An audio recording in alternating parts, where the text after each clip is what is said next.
This may come as a shock to many of you, but Barack Obama actually deported 3 million people around. I think that's the number. They called him the deporter-in-chief. And Barack Obama actually operated detention centers where children had to sleep on mats under Mylar blankets. Now, I'm being facetious. Most of you probably know this because you pay attention to politics, but it's really bad when the Democrats are trying to smear Trump and they accidentally put out a photo from the Obama administration. Now, that's bad. But it's actually worse because then they put out another photo from the Obama administration because for some reason, today, Barack Obama is far right. Now, I know why this is, okay? I have a general idea of how Barack Obama went from being a socialist to far right. And I think it has to do with the media just going insane and chasing this psychotic narrative. There was a graph that I showed a while ago. A researcher dug through a database called LexisNexis. And we can see that around the beginning of 2010, which is, starting with in Barack Obama's tenure, you see a massive spike, a hockey stick on the graph for all of these identitarian terms. It's not so much that people actually believe in this weird identitarianism. It's just that the media continually chases a fringe narrative to attract viewers as they decay and fall apart. What they accuse us on YouTube of doing, they actually do themselves tenfold. And thus you end up with this from the Daily Caller. House Democrats use photo from Obama administration to promote investigation into inhuman treatment at the border. Now look, I'm fine with that. If you want to show this photo and say we should definitely investigate this, I'll say spot on. Investigate, sure. We need accountability for the federal government. Here's the thing though. They deleted the image. Wait, hold on. I thought you were upset about inhuman treatment and you were specifically referring to what Obama did, because I'll agree with you, we should investigate that. No, they're mad at Trump. They want to excuse Obama. The best part is that, according to the story, they actually put out another bad photo. But let's read. Daily Caller writes, House Democrats tweeted a photo from President Barack Obama's administration to promote their investigation into inhumane treatment at the border before deleting the tweet Thursday. The Committee on Oversight and Reform announced a hearing advisory set for Wednesday titled Kids in Cages, Inhumane Treatment at the Border over Twitter. The hearing will be examining this alleged inhumane treatment after members of the committee witnessed the grotesque treatment of children. The announcement was meant to be for the inhumane treatment allegedly occurring under President Donald Trump. The tweet included a photo, but there was just one problem. The picture included in the tweet of children in cages was from the Obama administration, according to President Donald Trump's 2020 presidential campaign. The photo was quickly deleted. So check this out. Civil Rights and Civil Liberties Subcommittee hearing. Kids in cages. Inhumane treatment at the border. And that was yesterday. And so we have Trump War Room. House Democrats are promoting their civil rights hearing on kids in cages and inhumane treatment with a photo from 2014 when Joe Biden was vice president. Oh, but wait, here's the best part. The House Democrats were wrong to tweet this photo. They tweeted another one, as I mentioned, but it's even better because they know. Look at this story from the Daily Caller as well. Immigrant activists storm Biden headquarters, demand he apologize for deportations. Something really weird is happening on the left. Period. Immigration activists still well aware that Biden played a huge role in the detention of children and mass deportations, and they're calling him out for it. Yet the Democrats are blaming Trump for what Obama did. This is what really bothers me when trying to talk politics. I am to the left of where Obama was. In fact, I think Obama screwed up the public health care and all that stuff. I think we should have gone full public option. A lot of people wanted universal health care. But I usually fall into, look, I don't know what they disagreed on. I don't know if Obama couldn't do it. I don't know why he couldn't do it. It's tied to the economy. It's difficult. I think more could have been done, and there should have been more leadership. But the point is, on a lot of issues, I was to the left of Obama, and I didn't like him. I didn't. Especially on foreign policy. I thought the dude's a lunatic. You're blowing up kids and calling them enemy combatants. The people he blew up that he called enemy combatants were military-age males, right? But I will give no respect for Obama in that regard. He was charismatic, for sure. But how do we get to a point now where Trump is being blamed for what Obama started? Now, don't get me wrong.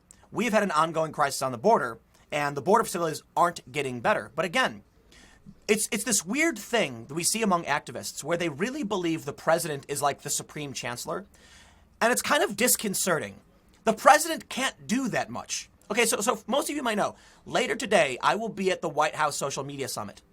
I don't necessarily know why. It's going to be an interesting conversation, but the president can't do anything about this. Look, there are laws in place. Look, it is true that Facebook, Twitter, YouTube, etc., they are private companies.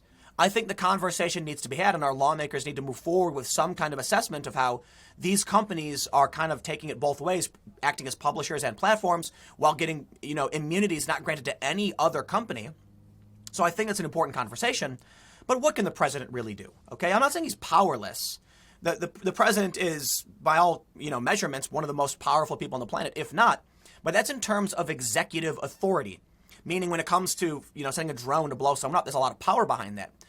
Trump has executive authority in that he can tell within the confines of existing law enforcement what to do. That's basically it. If you want, he can't even declare war without an act of Congress. Like Congress declares war. Not even the president can do that. Although we've seen it, and that's one of the big problems I have with the executive branch. But the point is, I feel like everything we're seeing, this was a huge mistake. They screwed up bad, okay, by posting these Obama photos. But I think the reason they blame Trump for everything is just so they can win 2020. And for me, as like a sane, rational, kind of centrist, center-left individual, I'm looking for a real reasoned debate. I want you to, I like Tulsi Gabbard, okay? She recently put out this tweet talking about no war, no private prisons, no war on drugs, free speech online, and I'm like, I really like Tulsi. Look, I'll say it. I'm going to be at the White House today, but I have disparaged Trump based on his behavior, the way he mocked body slamming a reporter, and he did that thing with, he mocked the reporter who had that disability. Whatever your opinion is, I find him to be, I would prefer a president who was more collected and charismatic. Trump can be strong and all those things. It's fine. I understand a lot of people like him because he's willing to be crass and crude and say no and give you the finger. That's not the person that I feel should be representing my country. Now, there are other issues that Trump has done in reference to foreign policy that I've been extremely critical of. One of the first things that happened, and again, check the source on this one. It's been a long time. It's been years.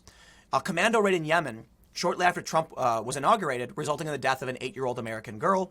Weapons deals to Saudi Arabia, missile strikes in Syria. And these are things I often go to because you can tell why I think Tulsi Gabbard is important, anti-war. But I will say, for all the bad things I can say about Trump's personality, in my opinion, the Iran pullback, excellent, excellent decision. Please, thank you. Sparing human lives, it's not worth it. It was the right move, and war is bad. And what he did in North Korea deserves credit. But anyway, I don't want to go on a tangent about this. The point is, Obama did a bunch of really bad things, including this. And I feel like it is a disingenuous, bad faith effort to try and get Trump to lose re-election instead of actually solving these problems. I look at what Trump has done in foreign policy and I say, I don't like it. Okay, I don't like it. The later things that they run North Korea, I do like it. What do the Democrats have to offer? Because I'm looking for someone like a Tulsi Gabbard, but of course they won't give it to her. She will never get anywhere near, what she needs. In fact, it actually breaks my heart. Andrew Yang, I like him too. I like Tulsi a little bit more for a lot of reasons. It's been a back and forth. Admittedly, my opinion has changed. At first, I was like, Yang is, I think, better. Now I'm kind of like, oh, Tulsi. But the issue, Yang actually blew Tulsi out of the water in terms of donations. And so Tulsi is very presidential. She's, a major in the National Guard. Man, I really, really hope she can advance forward. And I would be shocked if she actually won the primary. But that would be like a really powerful moment. I think so. And I want to stress, too, as much as a lot of people don't agree with her on issues like gun rights and reparations and other things, and I'm not necessarily there with her either. I don't agree with the minimum wage proposal of $15 nationally with her, but she covers so many really important issues, and the core issue being anti-war. Here's the main point I'm trying to bring up with this. What we have here is an attempt to smear Trump for what Obama did. And when you actually have principled, common sense politicians like Yang and Gabbard, they get their mics cut. They put a fake pimple on Tulsi's face or something. I can't even believe that's true, but TMZ reported it and started boing boing. That, I kid you not, it was reported, and you can see the video. There's a fake pimple on her face. That's what they do to the real principled, common sense Democrats that try speaking up and saying, hey, let's do something here. A real opportunity. It's like they want Trump to win. This gaffe, this huge mistake, look at this. Trump Warham says, here in red is the portion of the 2014 photo used by the House Democrats today. AP fact check photo wrongly used to hit Trump policies. This gaffe is good for Trump. The far left push they do on stage, it's like they want Trump to win. It's mind-blowing to me. Even the New York Times op-ed was saying they've learned nothing from 2016. And then we have this. So let me finish, read the story. They say, after deleting the tweet, the Oversight Committee put up a second tweet with a different photo. This one was also from the Obama administration, according to the Republican House Oversight Committee, and the AP, the tweet was also deleted. The Hill also did this when they put a photo of children in cages from the Obama administration for an article about Trump's detention centers. They keep doing it. And you know what? How hard is it to fact check? Why is it the Daily Caller was able to be like, yep, that's a photo from Obama? Why is it that the Trump War Room was able to say, that's a photo from Obama, but the Democrats couldn't do this? The Hill couldn't do this? And so here's the other point I want to bring up. Joe Biden was vice president while Obama did a whole bunch of really screwed up things. And I think the track record of the Obama administration, for what it is substantially worse than where Trump is right now. So let's make one thing clear. Trump is only a couple years into his first term. We'll see if he gets re-election. It's looking that way. Obama, throughout his entire term, was using the kill list, the disposition matrix. Okay, he was deporting mass deportations. He had kids in cages. Where were these people to stand up next to me when I was calling this out, along with many other anti-war activists? And that's what bothers me. But I will say this: just because you weren't there then doesn't mean I'm mad that you're coming up now. I get it. Okay, I agree. Foreign policy from America style has always been bad. Trump kind of did some good things recently. What do? They slam him for saying no war with Iran. It's mind-blowing to me. Trump pulls back, and what do? We all these hit pieces saying Trump pulled back a strike he ordered, can't make up his mind. Is that presidential? And I'm like, yes, it is. Okay? If you find out you're making a bad decision and you have a crisis of morality and you say, we can't do this, we can't kill these people, I will stand up and I will applaud you saying it was wrong of you to do the strike, but I respect you for canceling it. The people who didn't call out Obama when he was president, it was wrong of you to not call him out then, but it's right of you to call out the bad behavior today. Unfortunately, many of these people excused everything Obama did and today are slamming Trump for being anti-war or for at least having Iran was one moment, okay? I'm going to say, we don't trade lives. There is no making up for the attacks we've seen in Yemen, for the loss of life in Yemen, for the missile strikes in Syria. There is nothing you can do that will make it reach zero, right? I don't know if you've seen Jessica Jones, but I was watching season 1 recently because I think Kilgrave is an amazing Marvel villain. If you're not familiar, he's like a sociopathic guy who can command people to do whatever he wants. He's killed a bunch of people in the show, right? And so trying to win over the main character, he says, how many people do I have to save to get back to zero? And she's shocked, like, you can't. There is nothing you can do. And so that's the important point. Obama's entire tenure, his 8 years, is marred by foreign policy failures, by extrajudicial assassinations. So far, Trump has done some things that have actually kind of been a positive with North Korea and with Iran. And those are good things, and I'll give him credit for it. He's done bad things, so it's still a negative. But I feel like if Trump remains on a path where he avoids war with Iran, I'm going to have to agree with Cenk Uygur of the Young Turks, plain and simple. Cenk said, if Trump keeps us out of war with Iran, he will have been a better president than George W. Bush. People got mad because for some reason they want to romanticize what Bush was. No, Bush was awful. He was the predecessor to what Obama started doing, right? It's all bad. But if Trump can walk back these policies, he will be better than George W. Bush. And that's Cenk Uygur's opinion, and I'm going to agree with him. So anyway, look, it's weird to me that we're sitting in a position where immigrant activists here storm Biden headquarters, demand he apologize for deportations. The activists know. They know Obama did this. But for some reason, they keep trying to claim Trump's at fault for what Biden and Obama did. And I kid you not, there was like an interview where Biden said the Russian interference wouldn't have happened on my or Barack's watch. It's like, dude, what? That's literally what happened. It's just, politics is a disgusting game. And if you're somebody who actually wants a solution to the problems facing our world, this is not how you go about it. And that's true for Trump, okay? That's true for everybody. There's going to be a White House social media summit. I firmly believe nothing will get done. But there is a chance. There's a chance that a high-level conversation can be had. I'm extremely grateful, and it's with great respect and honor that I accept this invitation. I'm not trying to be, a jerk or condescending or disrespectful in any way. I just think when it comes to politicking, nothing ever happens. We see all these people in the federal government commit crimes. How often are they actually indicted? It just feels like it's all a stupid game. You know, there have been a lot of hit pieces coming out about the social media summit, and I'll get into this later, but seriously, they're saying it's politicking, it's Trump rallying a bunch of pro-Trump personalities. Well, it's technically true. I am certainly no pro-Trump personality.